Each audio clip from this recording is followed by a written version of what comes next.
మనకెందుకులే అని ఆ రోజు స్వతంత్ర సమరయోధులు అనుకుంటే ఈ దేశానికి స్వతంత్రం వచ్చేది కాదు, మనం ఇంత స్వతంత్రంగా బతికే వాళ్ళం కాదు.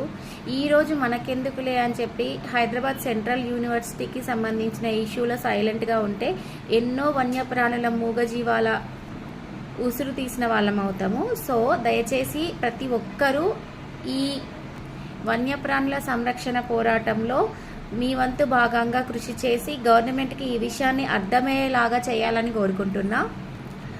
ఆ 400 ఎకరాల భూమి గవర్నమెంట్దే కావచ్చు, సెంట్రల్ యూనివర్సిటీదే కావచ్చు, బట్ దాని కింద ఆధారపడి బతుకుతున్న మూగజీవులు ఎన్నో. ముందు వాటికి అన్యాయం జరగకుండా చూసుకోవాలి. మనం ఒకరికి న్యాయం చేయకపోయినా పర్వాలేదు, కానీ అన్యాయం మాత్రం చేయకూడదు. ఒకవేళ అన్యాయం జరిగినా చెప్పుకోవడానికి వాటికి నోరు కూడా లేదు. కాబట్టి దయచేసి ఫారెస్ట్ని కాపాడండి. మయన్మార్, బ్యాంకాక్ లాగా మన దేశ దుస్థితి అలా కాకుండా చూడండి.